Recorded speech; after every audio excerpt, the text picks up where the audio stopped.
Good afternoon, Sunday School Classic listeners. This afternoon, we're going to do our lesson on obedience and celebration, and that's coming from the Union Gospel Press uh, book, which is our Bible Expository and Illuminator. And this is the last segment. This is the last reading in our book. So for today's lesson, obedience and celebration, our lesson text is coming from Leviticus 25, verses 1 through 2, 12. Excuse me for that. The lesson text is coming from Leviticus 25, verses 1 through 12. Related scriptures are Deuteronomy 15, verses 1 through 15, Isaiah 61, verses 1 through 4, Jeremiah 34, verses 8 through 22, Leviticus 26, verses 32 through 35. The time and place. Time is dating back to 1445 BC, and the place is Mount Sinai. Our golden text: proclaim liberty throughout all the land unto all the inhabitants thereof. It shall be a jubilee unto you, and ye shall return every man unto his possession, and ye shall return every man unto his family. And that is coming from Leviticus 25, verse 10.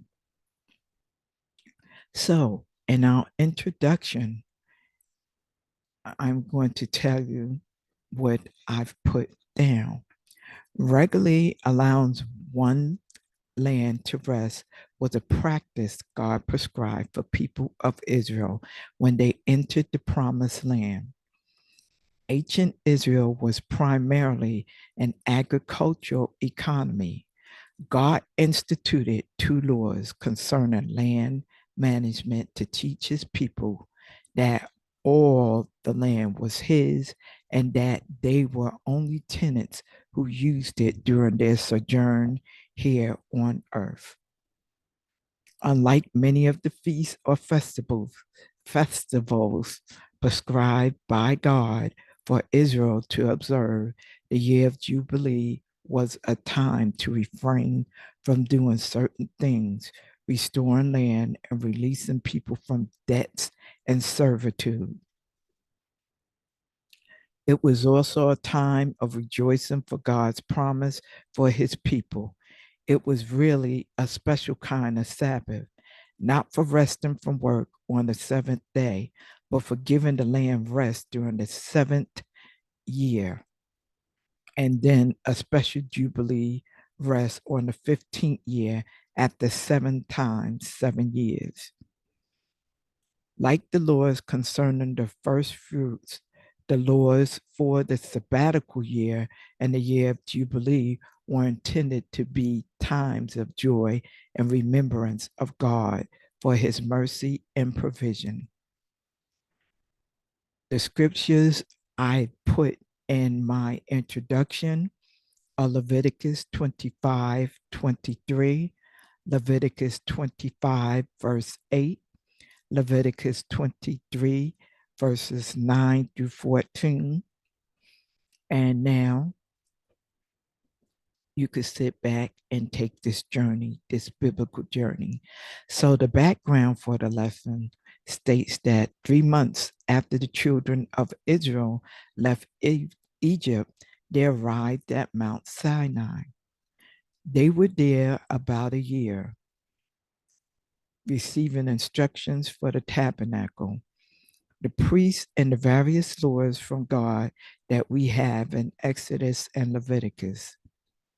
Included in the laws God gave to Moses to give to his people were 7 different feasts or celebrations that Israel was to observe. In Leviticus chapter 24, God gave Moses instructions for oil for lamp and the tabernacle and for making the showbread. Then God gave instructions on dealing with blasphemy and the penalty for it, and the penalty for killing someone. Our lesson text begins with chapter 25.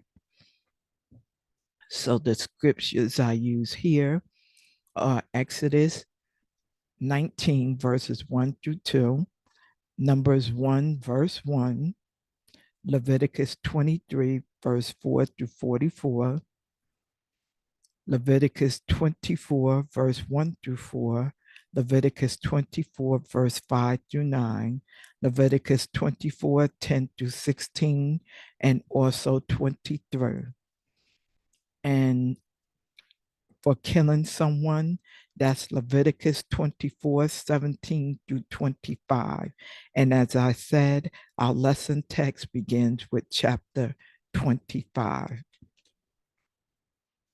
So in verse 1, and the Lord spake unto Moses at Mount Sinai, saying,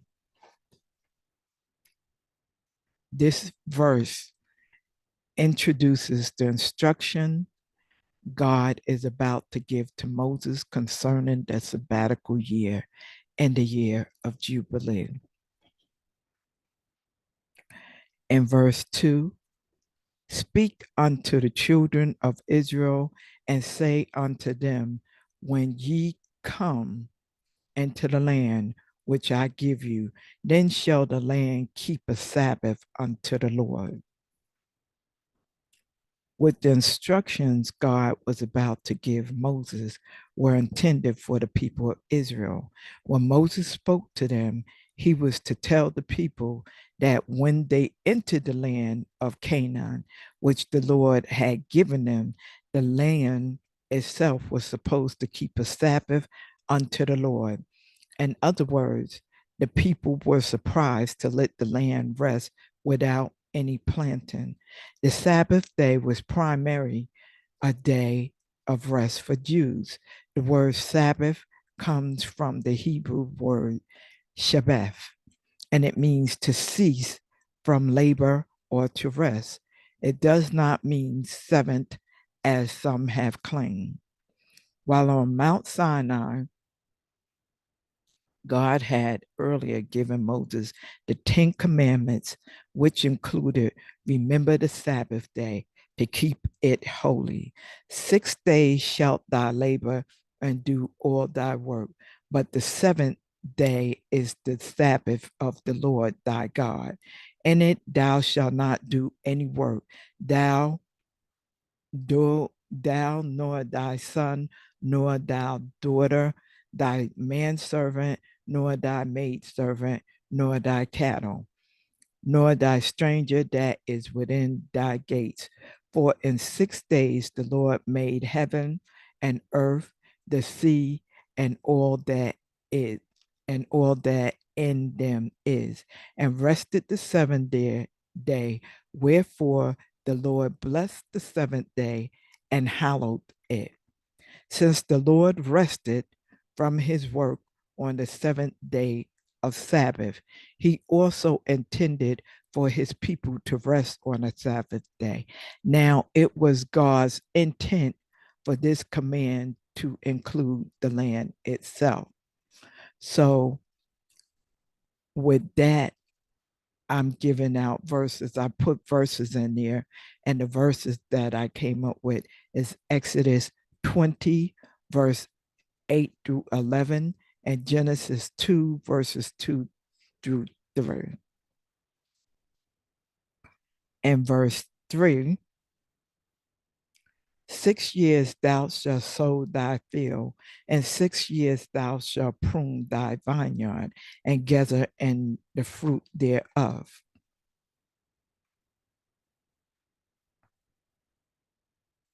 The Lord commanded that once the people occupied the land of Canaan, they were to sow or plant their fields and prune their vineyards and gather in the fruit thereof, meaning they were to take in the produce from the vineyards and the fields. They were supposed to do this for 6 years. And verse 4,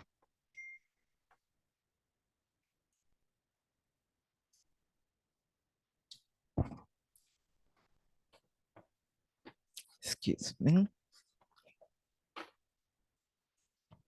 And verse 4, but in the seventh year shall be a Sabbath of rest unto the Lord, a Sabbath for the Lord.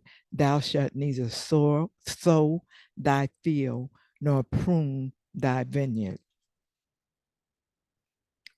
God then says, but in the seventh year of planting and pruning, the people were to observe a Sabbath of rest unto the land, a Sabbath for the Lord. In other words, the people were to allow the land to rest by not planting crops or caring for their vineyards in that seventh year. The fact that it was a Sabbath for the Lord means that it was to honor God. Allowing the land to lay fallow or rest during the sabbatical year or the seventh year was a sound agricultural practice. It permitted the land to replenish its nutrients for the next 6 years planting cycle. The sabbatical year was also a year set apart to the Lord to remind the people to take these Sabbath year cycles seriously and trust him for provisions in the year they couldn't plant any crops. And verse 5, that which groweth of its own accord of thy harvest, thou shalt not reap, neither gather the grapes of thy vine undressed, for it is a year of rest unto the land. God knew that during the seventh year, some crops and vineyards would grow of its own accord, meaning that the land was still produce on its own from previous plantings. So he gave the people instructions on what to do in that case. He said, that which groweth of its own accord of thy harvest, thou shalt not reap, neither gather the grapes of thy vine undressed.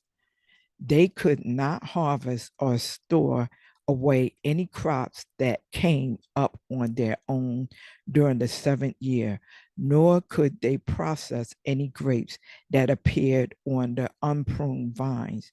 God said the reason was, for it is a year of rest unto the land. They were to let the land rest for a year. And verse 6, and the Sabbath of the land shall be meat for you, for thee and thy servant, and for thy maid, and for thy hired servant, and for thy stranger that sojourneth with thee. Although the people couldn't formally harvest any crops or prune vineyards, they produced on their own. God said that what came up on its own during the seventh year or the Sabbath of the land shall be meat for you, for thee, and for thy servant, and for thy maid, and for thy hired servant, and for thy stranger that sojourneth with thee. In other words, the people were allowed to pick and eat the edibles that grew on its own from the fields and vineyards. However, they were not to harvest it or store it away. This food was also for any servants, hired workers, or foreigners who lived in the land. It was available for everybody. The people were told that any produce they found growing on its own during the seventh year would be their meat or food. But since they couldn't plant during the seventh year, we might wonder where they would get food during the next or eighth year, the next year or eighth year. God also provided for that.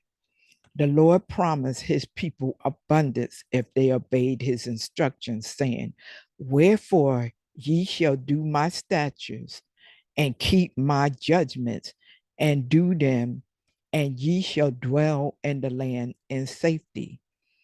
And the land shall yield her fruit, and ye shall eat your fill, and dwell therein in safety. And if ye shall say, what shall we eat the 7th year? Behold, we shall not sow nor gather in our increase.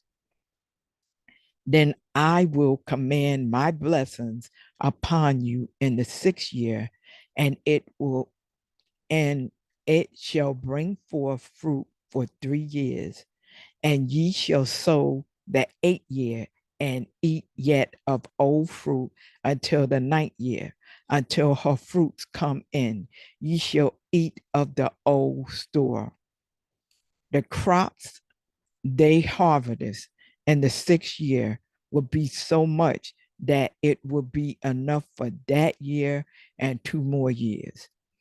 The law of the sabbatical year first appears in Exodus, indicating that it was established to help the poor. During the sabbatical year, people were to be released from any debts, and the law was supposed to be read to all the people. Another interesting thing we should take note of concerning the sabbatical or 7th year is that God used it to determine how long the Babylonian captivity would last. The number of times the people failed to observe the 7th year will determine their length of time in captivity. Apparently, the Israelites failed to keep or observe the Sabbath year for 490 years, or 70 Sabbath years, which is 70 times 7, and that equals 490. Therefore, God put his people in Babylonian captivity for 70 years. This time period would allow the land to lay desolate and get the rest from cultivation that it should have. There's no doubt that God intended the Sabbath year to be a very important time in the lives of the Israelites. So from there, I'm going to give you the scriptures that I use for verse 6. So we are going with Leviticus 25, verses 18 through 22, Exodus 23, verse 10 through 12, Deuteronomy 15, verses 1 through 6, Deuteronomy 31, verse 10 through 13, Leviticus 26, verse 31 through 34, Second Chronicles 36, 19 through 21. So, in verse 7, and for thy cattle and for thy beasts that are in thy land shall all the increase thereof be meat. Not only was any food produced by the uncultivated land be for every person, the Lord said that it was also food for the cattle and for the beasts that are in thy land, meaning all the animals in Israel. The phrase, all the increase thereof be meat, means that whatever the land produces on its own during the 7th or sabbatical year shall be meat or food.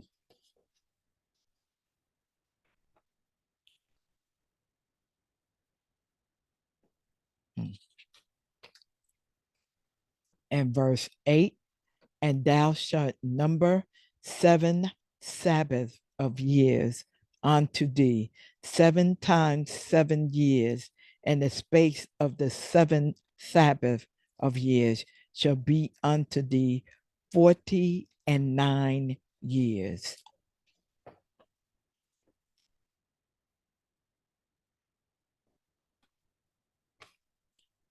In addition to the Sabbath year, the people were also to celebrate the year of Jubilee. This year would be determined when the people would count or number 7 Sabbaths of years unto thee, 7 times 7 years. As already noted, to a Sabbath year was the seventh year. The people were to count 7 sabbatical years, or 7 times 7 years. This means equal 49 years, or as in this verse says, the space of the 7 Sabbath of years shall be unto thee 49 years.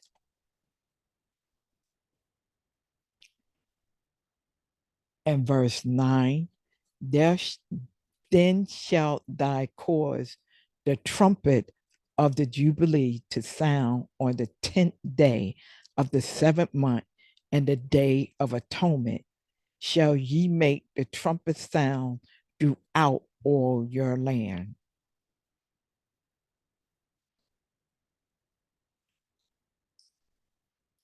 Okay.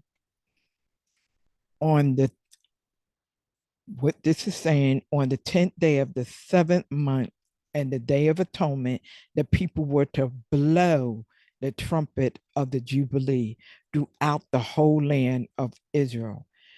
The Hebrew trumpet was actually a ram's horn or a shofar. Blowing this trumpet would announce the beginning of the year of Jubilee. The 7th month on the Hebrew calendar is Tishri, Tishri, which is comparable to our September to November. The Day of Atonement was the greatest day of the year for Israel. The Hebrew word for atone means to cover. Old Testament sacrifices could not actually remove sins, only cover them. On the Day of Atonement, which fell on the 10th day of the 7th month, the people confessed their sins as a nation, and the high priest went into the Holy of Holiness and most holy place and the tabernacle to make atonement for them. Sacrifices were made and animal blood was shed so that the people's sins could be covered. An anticipation of Christ's sacrifice, which finally put away their sins forever. No matter what day of the week the Day of Atonement fell on, it was a holy convocation or a Sabbath day because no work could be done on that day. And for those verses that I have for it, you can find information in Psalms 32, verse 1, Romans 4, verses 6 through 7, Leviticus 16, Leviticus chapter 16, Hebrews chapter 10, verse 4, and Leviticus 23, verses 26 and 32. In verse 10, and ye shall hallow the 15th year and proclaim liberty throughout all the land until all the inhabitants thereof. It shall be a jubilee unto you, and ye shall return every man unto his possessions, and ye shall return every man unto his family. The year Jubilee would be the 15th year after the people counted 7 year periods. The next year was the 15th year.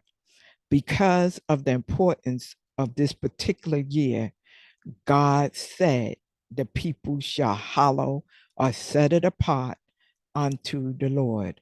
The general purpose of the year of Jubilee was to proclaim liberty throughout all the land unto all the inhabitants thereof.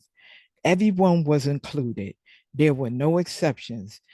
This time of liberty was to be a time of celebration and restoration of property and family.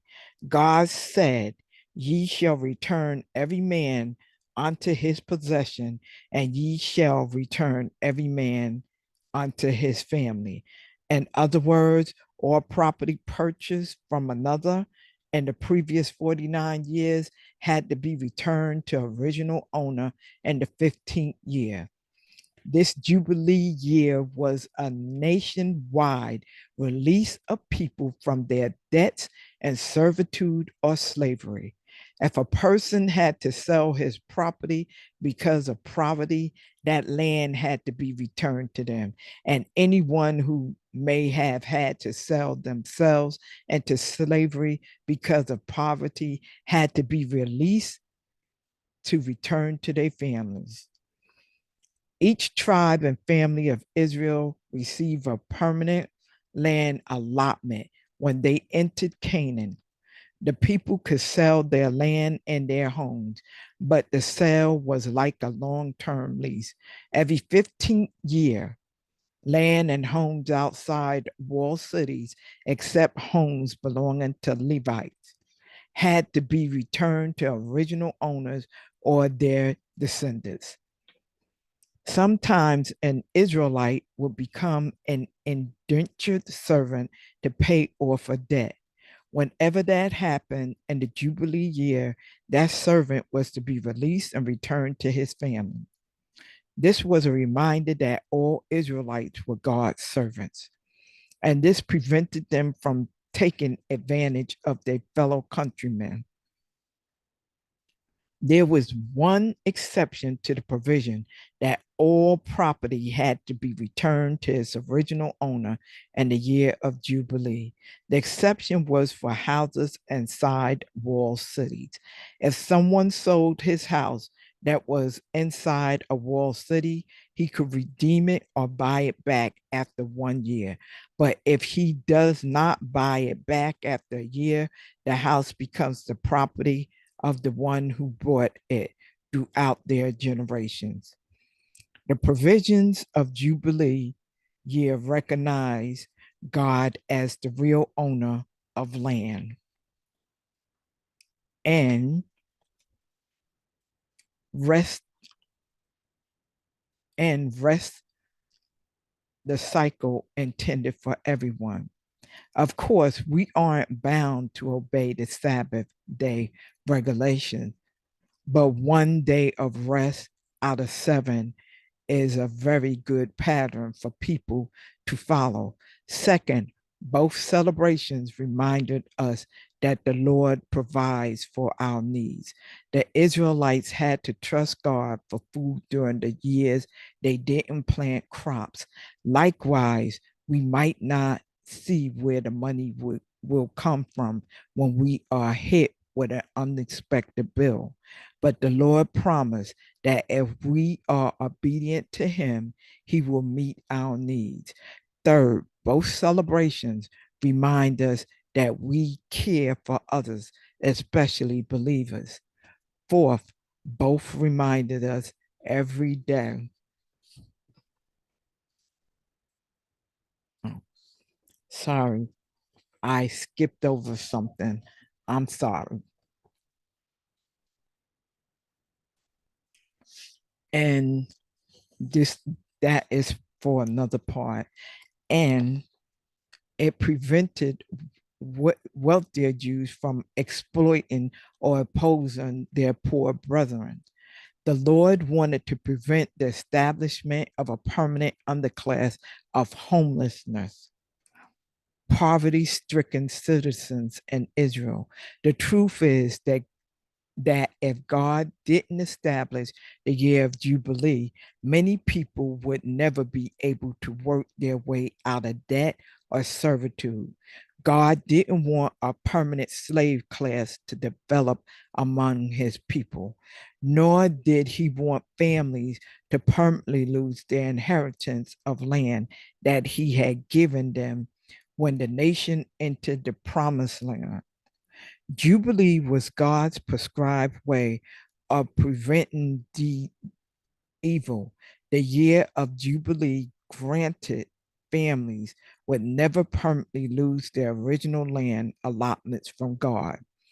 And the year of Jubilee, families that had lost homes and lands because of poverty gained their property and could start over. So in verse 10,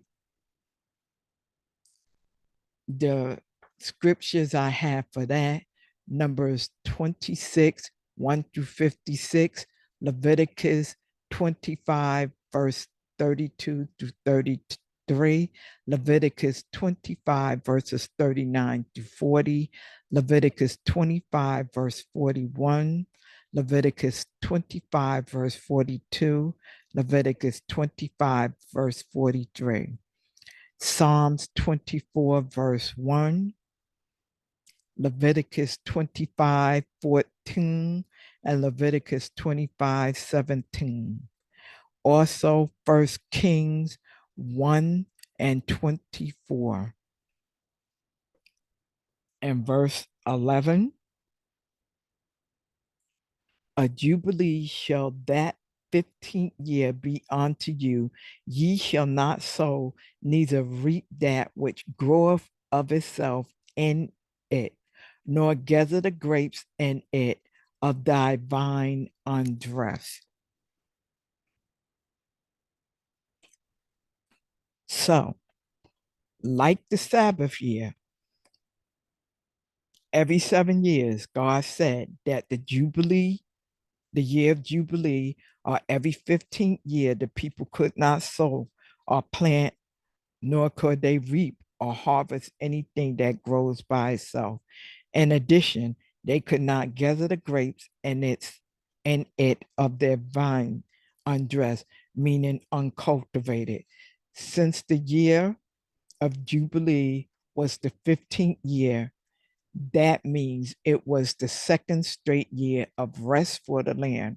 Remember, the 49th year was also a year to let the land rest or lay fallow.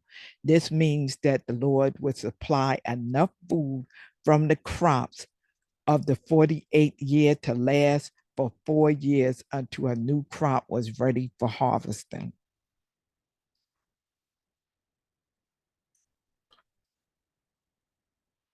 And verse 12, and for it is the Jubilee. It shall be holy unto you. Ye shall eat the increase thereof out of the field. So our final verse. Again, verse 10, God reminded that the people, that the Jubilee, it shall be holy unto you. It was to be set aside as a holy event, set apart unto God as the people consecrated on what he had done for them. Both the sabbatical years and the year of Jubilee were joyous times for the people as they remember God's care and provisions for them. Even when they didn't plant any crops, they would be joyful when land that had been sold was returned to the original owners so that they would not be forever in poverty. They would be joyful when hired servants were returned to their families and not continue in servitude. These events will be both a joyous and holy time for God's people. So, in conclusion to that,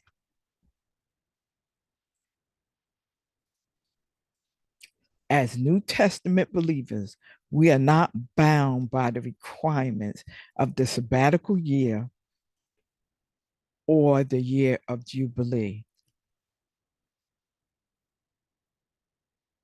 But we may ask, do the requirements of these two celebrations have any practical benefits for us? Yes, they do.